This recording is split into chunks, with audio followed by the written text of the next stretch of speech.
So, you want to grab a seat? Are you cool with that, man?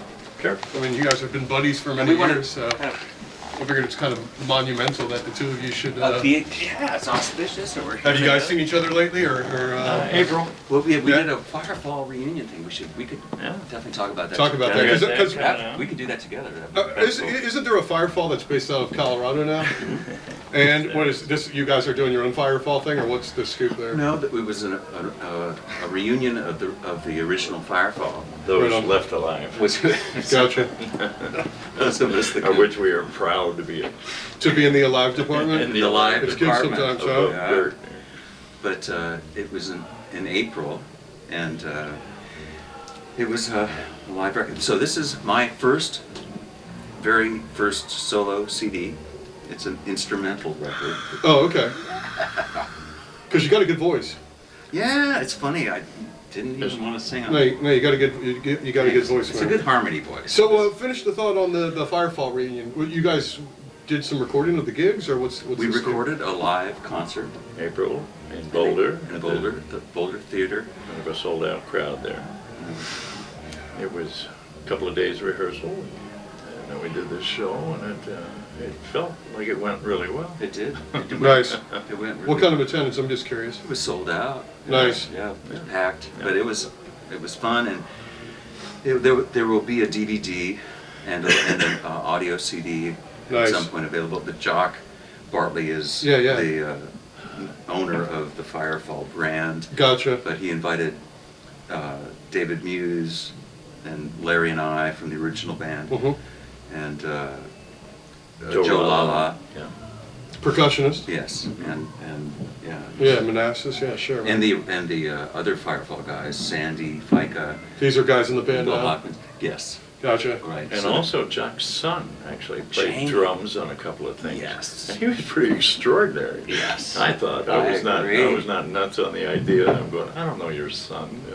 And then he played. I went, well, you knew his son, but he was a baby. He was like, yeah, he was Luke, 2 years old. My son. And Jamie was the son. I don't know about your son playing drums here.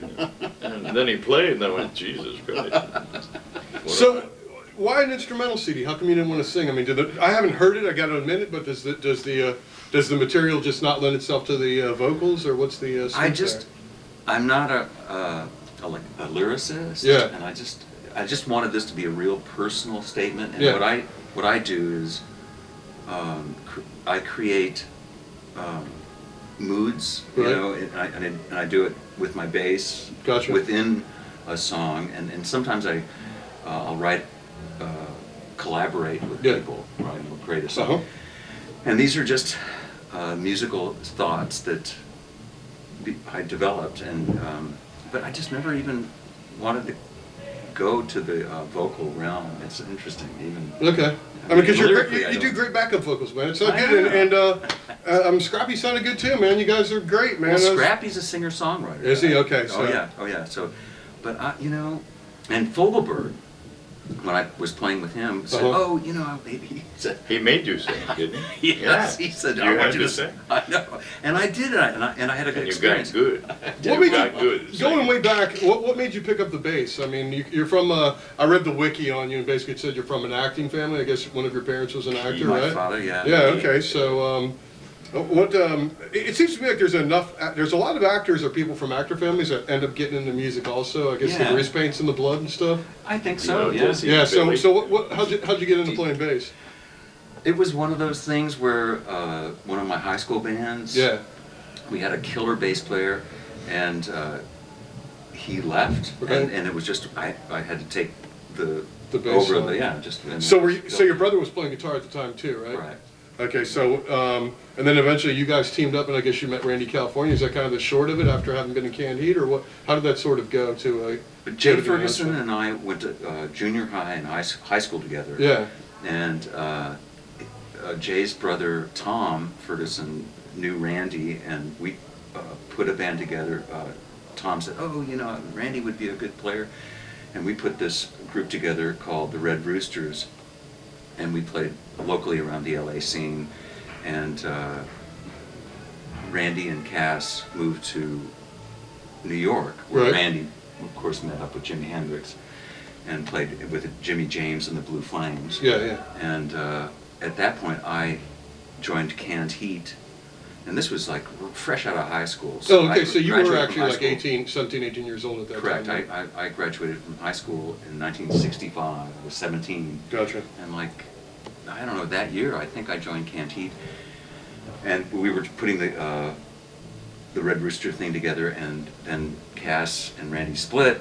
I joined Canned Heat, and then Cass and Randy moved back to LA. Then we put Spirit together. So that's Gotcha. the timeline. Gotcha. But So compare and contrast now. I mean, how are things different? I mean, you're obviously still a professional musician. 20, 40, 30, 40 some years later. Yeah, So it's Thank you, Jesus. yeah, thank you. Still here. Well, it comes full circle. Here I am playing with Ian McLagan, Right. and one of our heroes. When I was a kid, God, Yeah. when we were putting JoJo Gunn together, we were looking for a drummer for a long time. right.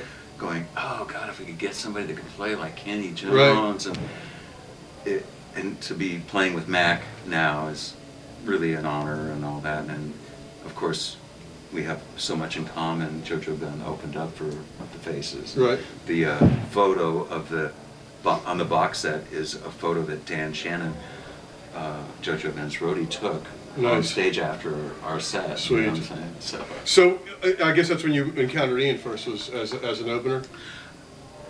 No, because we didn't interact. Oh, okay. It It was the big rock business thing. It's like Exactly. you're the opening band. Screw you, Yeah, buddy. well, Keep your no, crap off the they stage. were very or- cool. They were okay. They were cool, and in fact, there was a time when JoJo Gunn, our gear got stolen, and those guys were very Oh, generous. nice. Stepped in. Yeah. So, but there wasn't a lot of interaction. So Bump Band, you guys just did something on the radio Sunday night, is that right? There was like a Correct, in broadcast. Nashville, nice. And you guys had also just been over to Europe, am I right about that? I'm trying to get my facts straight. We spent last August Okay. in Europe. How many dates? Oh man, it was, I think, like 27 dates in Gotcha. 30 days or something. So what do you want to say about the new CD here, Well- Real World Magic? I think it's an easy listening experience.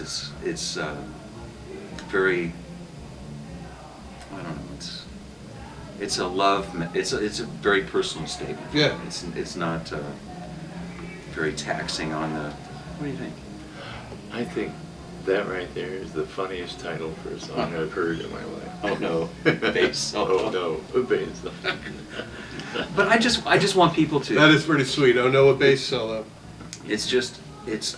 I think people would be amused that I play guitar and that I have ideas musically. Right other on. than I was just going to bass ask you. lines. I was going to ask you. You know. What do you sort of piddle around a lot on the like acoustic at home and stuff? I mean, obviously you played guitar for 45 years, which is longer than most people I think are going to check this clip out. I started on guitar. I took with Ted Green. There's a song for Ted Green, who's a brilliant.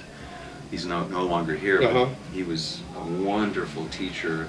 Guys like Stephen Bruton from Lost in the Resentments, and it took from Ted. So I played guitar originally and we switched to bass. So I don't know. I thought that it would amuse people, and it's a very kind of a personal statement. Right on. Now, are you two gentlemen going to be working together sometime down the road, or you just We're don't talking know? about this. I've been working on him for a few years. Here. Yeah. Okay. Something about Ian. So Hit the lottery, get that second home in Northern Virginia, maybe.